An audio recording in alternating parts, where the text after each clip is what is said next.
முடி வெட்டியிருக்கேன். ஓகே, கடைசியாக மலேசியாவில் முடி வெட்டினது. சரி, இங்கே போய் ஒரு நல்ல கடையில் முடி வெட்டலாம்னு சொல்லி நல்ல கடைக்கு தான் போனோம். ஒரு தம்பிக்கு ஃபோன் அடித்தேன்.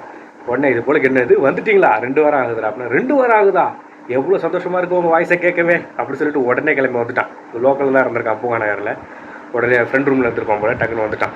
சாப்பாடு டைம் மதியம் சாப்பாடு டைமுக்கு வந்தவன், நான் இது போல் வந்திருக்கேன் தெரிஞ்சவொடனே வேலையை லீவ் விட்டுட்டு சாப்பாடு டைம் ஃப்ரெண்டு ரூமுக்கு போனவன் அப்படியே லீவ் போட்டுட்டு என்ன பக்கம் வந்துட்டான். போயிட்டு ஒரு நல்ல கடைக்கு தான் கூப்பிட்டு போனான். செட்டிப்பாளையத்தில் எங்கள் ஸ்கூலுக்கு ஆப்போசிட்டில் தான் அந்த முடி வெட்டுற கடை. அங்கே போனால் நல்லா வெட்டக்கூடிய 2 பேர். அவங்க 2 பேரும் இல்லை, புதுசாக ஒரு கேரக்டர் முடி வெட்டுறதுக்கு வந்திருக்கு. அதுதான் போட்டு முடி வெட்டுச்சு. தேங்காய் எண்ணெயோட வர போயிருந்தேன். அது தொழில் நல்லா துணுக்கமாக தெரிஞ்சவங்களால தான் தேங்காய் எண்ணெய் இருந்தாலும் நல்லா வெட்ட முடியும். இது போட்டு வெட்டியிருக்கு. திரும்ப இப்போ தேங்காய் எண்ணெய் தடவி மேக்கப் பண்ணியிருக்கேன். முடியெல்லாம் வெட்டின மாதிரியே இல்லை, அப்படியே தான் இருக்குது. இதெல்லாம் மிஷின் போடாமல் கத்திரியில் வெட்ட சொன்னால் அப்படியே அது வெட்ட தெரியல, உங்களுக்கு நுணுக்கமாக வெட்ட தெரியல, முடியாதான் இருக்குது. இப்போ தேங்காய் எண்ணெய்லாம் தடவி வச்சு சீவிருக்கேன். மலேசியாவில் முடி வெட்டும்போது ஊருக்கு போய் நல்ல கடையில் சூப்பராக வெட்டுறேன் அப்படின்னு சொல்லிட்டு வேறு வந்தானா இவங்க ஓகே தான். அது எப்படி வெட்டினாலும் நம்ம அட்ஜஸ்ட் பண்ணி சீவும் போது அட்ஜஸ்ட் பண்ணிடுவோம்னு வச்சுக்கோங்களேன்.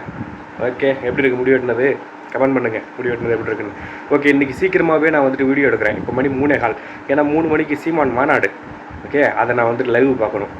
அப்போ நீ சீமான் கட்சியா அப்படின்னு கேட்டால் சீமானும் பிடிக்கும், விஜயும் பிடிக்கும், எல்லாரையுமே பிடிக்கும். அவங்களாம் லீடர்ஸ். அவங்களாம் வந்துட்டு அதெல்லாம் ஒரு பாக்கியம், அந்த நிலைமைக்கு போகிறதெல்லாம். ஓகே, இத்தனை லட்சம் பேரோட ஆதரவை பெற்று ஒரு லீடராக வர்றதெல்லாம் வந்துட்டு பெரிய இது.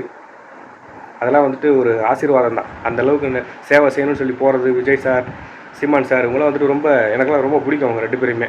ஆனால் ஓட்டு யாராவது ஒரு ஆளுக்கு தான் போட முடியும். அது என்னோட சுய விருப்பம். நான் அதை உங்கள்கிட்ட யார்ட்டையும் சொல்லவும் மாட்டேன், இன்னாருக்கு போடுங்கன்னு சொல்ல மாட்டேன். ஓகே, லைவ்லேயும் நிறைய பேர் கேட்டிருக்கீங்க. நம்ம லைவில் கூட நிறைய சண்டை கூட நடந்திருக்கு. இந்த கட்சி அந்த கட்சின்னு சொல்லிட்டு லைவ்லலாம் போர்லாம் நடந்திருக்கு. டிவிகே, என்டிகே, டிஎம்கே அப்படின்லாம் சொல்லி.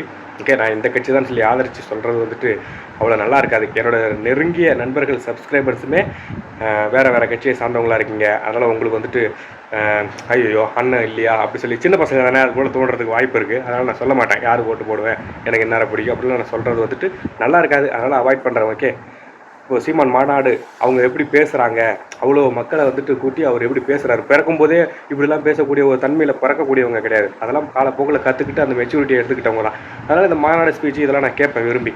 இன்றைக்கி வந்துட்டு அந்த மாநாடை கேட்கணும். இப்போ முடி வெட்டிட்டு வந்ததே லேட் ஆகிடுச்சு. அதனால் சீக்கிரம் வீடியோ எடுக்கிறேன் இன்றைக்கி. இப்போ முந்தானத்து கூட நம்ம அந்த இலங்கையில் வாழ்ந்த தமிழர்களோட பற்றி பேசுகிறதுக்கு நான் கமல் எல்லாம் கூடணும்ல. அப்போ நிறைய வீடியோஸ் பார்த்தேன். வீடியோஸே பார்த்து முடிக்க முடியல. தமிழர்கள் வந்துட்டு எவ்வளோ இதாகி அழிஞ்சு போயிருக்காங்க, ரொம்ப அடக்கப்பட்டிருக்காங்க, அடக்குமுறைகளெல்லாம் சந்திச்சிருக்கிறாங்க ஸ்ரீலங்காவில் அப்படின்னும்போது ரொம்ப மனசு கஷ்டமாக இருக்குது. அப்போ இவர் சீமான் வந்துட்டு இதெல்லாம் எடுத்து பேசக்கூடிய ஒரு கண்டென்ட் கேரக்டர் வந்துட்டு மாநாடு நடத்துதுன்னா அப்போ தமிழர்களை பற்றி பேசுவார்ல, எப்படி பேசுகிறாரு, நம்மளோட வரலாறுலாம் எப்படி பேசுகிறாரு என்ன இதுன்னு பார்க்கணுன்னு ஆசை. அதனால் இன்றைக்கி லைவ் வீடியோவை சீக்கிரம் மேக் பண்ணிவிட்டு அந்த இதை பார்க்க போகிறேன் லைவ்.